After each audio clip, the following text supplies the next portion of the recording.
Hey guys, welcome back to some more Endless Ocean. I actually remembered to pause it this time instead of just letting my air go out. So I think I'm gonna go in this passage, this northerly passage first. Was this the right way to go? It was the right way to go. I didn't mean to do that. I meant to go the wrong way first. But that's cool too, you know. We'll just let the cutscene play out. Hey, look, we found Valka Castle. Surprise, surprise. But we'll just let that cutscene play out, and then we'll go the other way first, and then, yeah, we'll actually go see Valka Castle. Look at this place. It has to be the legendary Valka Castle. Grandpa, we found it. Can you hear me? I can, but just barely. The reception is terrible. But it sounds like you found what you were looking for. Nice work. My dad must have been searching for this castle too. Could he be trying to tell us to find that treasure? The one that Gigi was talking about? Let's look inside the castle and see what we can find. Wait a second. This is your first confined space dive with an overhead environment. You're in a very old structure, so proceed with the utmost caution. I love how that's all he had to say about that.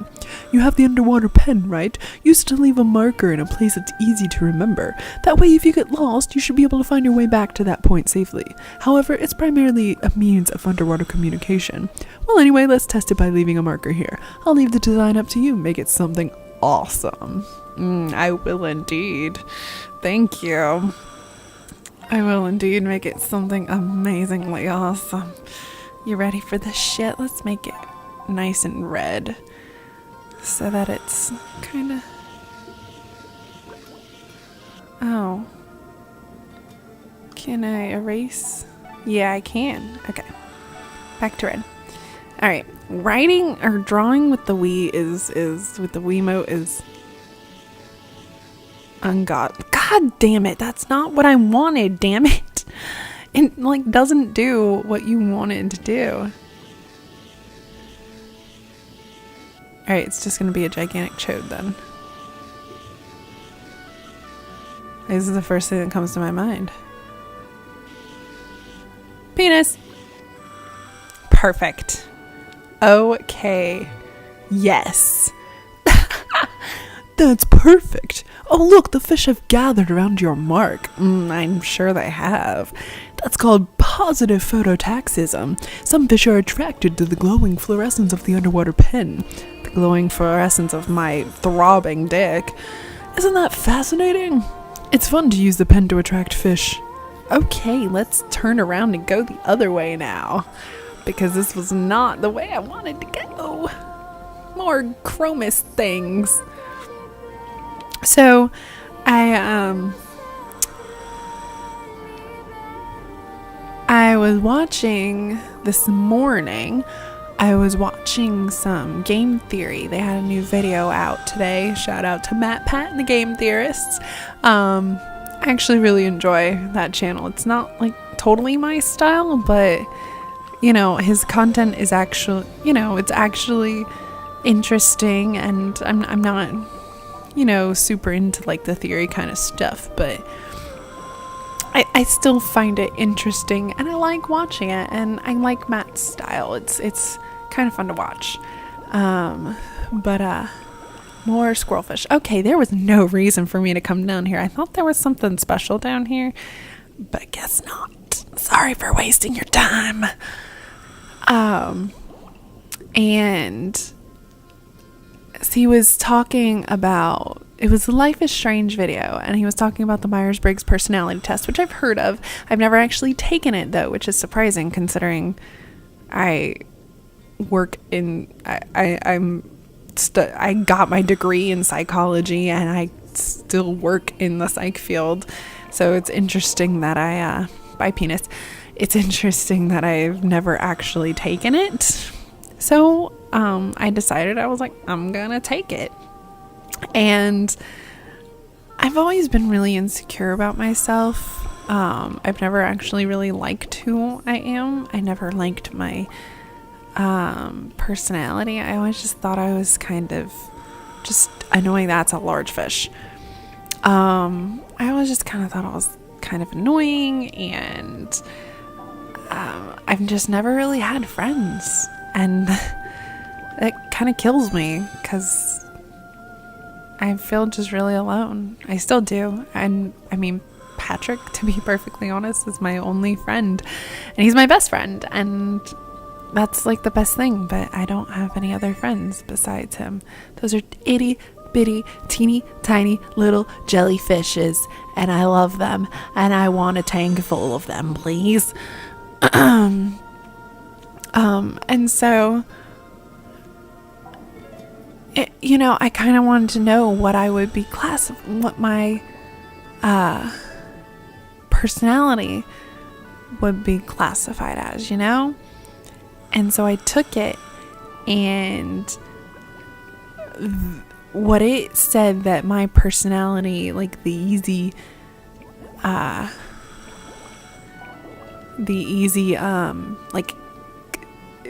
name for what my personality is, this is the entertainer. And oh my god, reading it separates like the descriptions into different like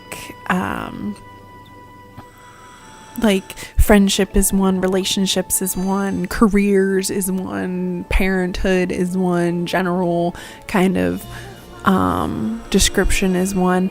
And it just and just reading all of those things, I was like, oh my fucking god, that is 100% me. And I really hated reading it. It made me feel even worse about myself, because knowing that it's like kind of a known personality type, and it just kind of killed me from the inside out. And so I don't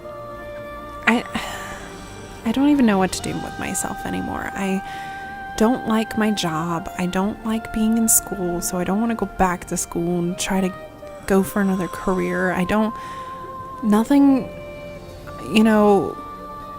No kind of career, attainable career really interests me, really, to be just perfectly honest. And the things that do interest me, I would have to go back to school for, and I don't want to go back to school, because even if I'm in school for something that interests me, I still fucking hate it, and it's torture to me to be in school. I just don't want to go back, and just being it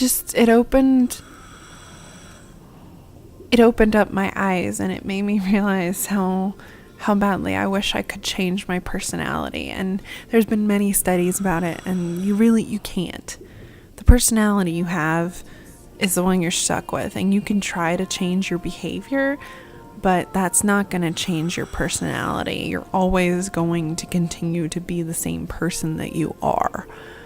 There's some small things that you can change, but that's not going to change your personality. That's not going to change just who you are. Changing your behavior doesn't change your mindset or the first way that you think about things. It doesn't. And there's research to prove that, as many people might say otherwise. That's not what the research suggests. And I don't know why I even started talking about this, to be perfectly honest. I guess I wanted to kind of get it off my chest, and even though I'm not really talking to anybody, it felt good to talk about it, kind of. But I'll put a link to the test in the description if anybody who watches this, I know nobody watches it, but hey, if anybody happens to watch this, then, you can go take the test for yourself and see what your personality comes out as. And it's a very reliable test, and it's got pretty high validity. It's pretty well respected in the psych community, so it's not like some bogus take this personality test and find out what you're like kind of shit. But sorry for complaining for 5 minutes about my life. Stop! There are Luna lionfish here. Their long dorsal and pectoral fins are extremely venomous. It will be incredibly painful if you're stung by one of them. They won't actively attack you, but they're still very dangerous. It's better to stay away from them. Okay, will do then.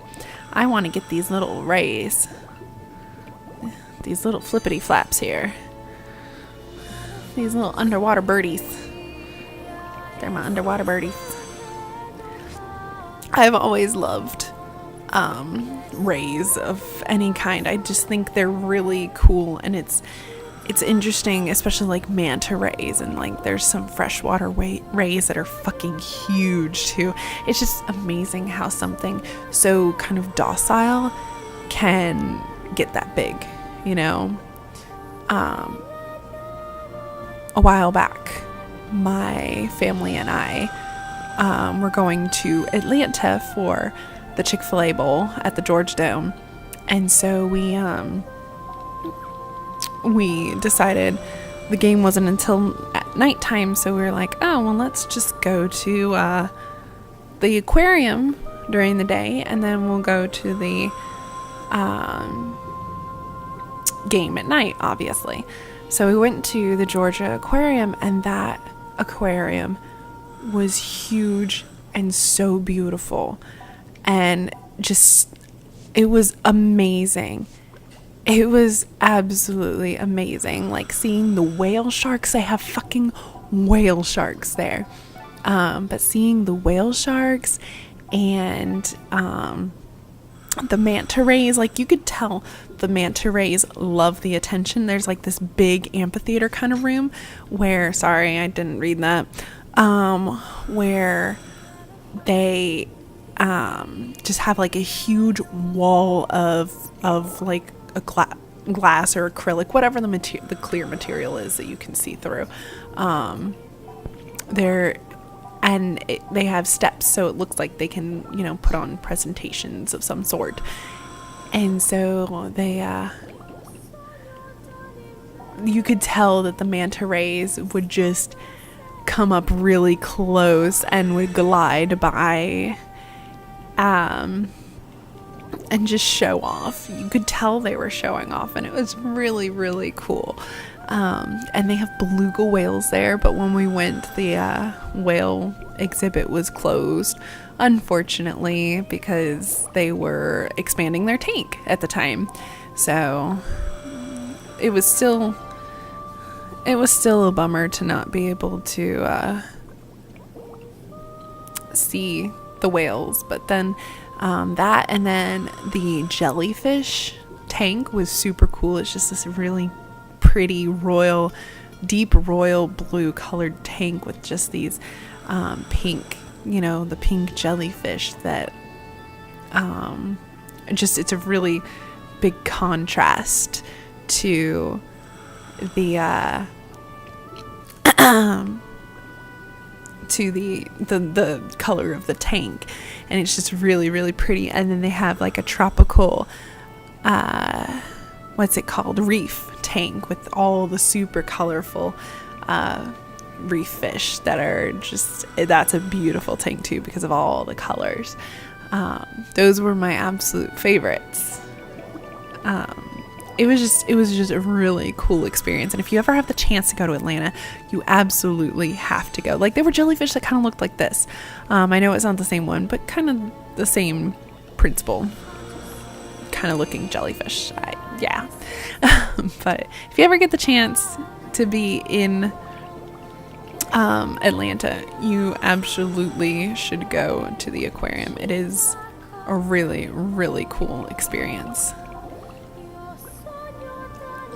Let's keep going and look for more fish. I know I'm like taking forever to do anything in this episode because I just sat here and talked my ass off. Let's get to the end of this corridor and we'll find all the fishies in this corridor. I think that's the same big kind of grouper that I saw. Yep. I know I don't think you can do it the first time. It might be, it might not. But if you look out these windows, you can see Thanatos outside the window, and that's how you, like, you're kind of big for one of these zoom in things. But you can see Thanatos outside the windows, and if you click on it, then you know that's how you can get his, like, page in the book. So another coin. Yay, lots of coins. I've also never collected all the coins before in this game. I think that'd be pretty cool. Okay, there's lots of little zoomy ins. Probably a lot of the same fish. Yep. I'm just trying to get to the end of this here corridor. Nope, not you. I want you, big fishy. What are you? Yo, you're just the parrotfish. Never mind.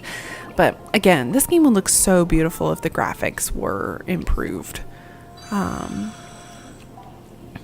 doubt that would ever happen, but you know, we can go for it. We can wish. We can hope. We can wish. We can pray all we want, but it ain't ever gonna happen. I know the makers of this game, I know like their primary purpose for this game was to I don't know if you can do it the first trip you're here, was basically to teach about marine life. That was the purpose of these games. So I mean, the story is cheesy and really shitty, and the characters are cheesy and really shitty, but you know, I learned a lot about fish from playing this game in the first game, so I guess they achieved their goal. Oh, no, I guess you can't see him. I'm still going to look through every window to see if I can see him. I'm still gonna try it, because I want to get his page. There he is. See? I didn't lie. I didn't fucking lie. Why can't I click on him? Why can't I click on? I want to click on him. I thought you could click on him to get his thing. I thought you could click on. Okay, guess not. Okay. Well, I'm about out of air, so I'm gonna head back to the boat anyways, and so we'll finish up this episode here. Thanks guys so much for watching. Like this video. If you want me to continue with some more Endless Ocean, leave me a comment for any criticisms that you may have. Let me know how I can improve this experience, this amazingly awesome experience on such a normal show. And punny, actually that wasn't a pun, but whatever the fuck, I don't care. Subscribe if you haven't, Scribble Dude, and I'll see you tomorrow at 7. Thanks, bye.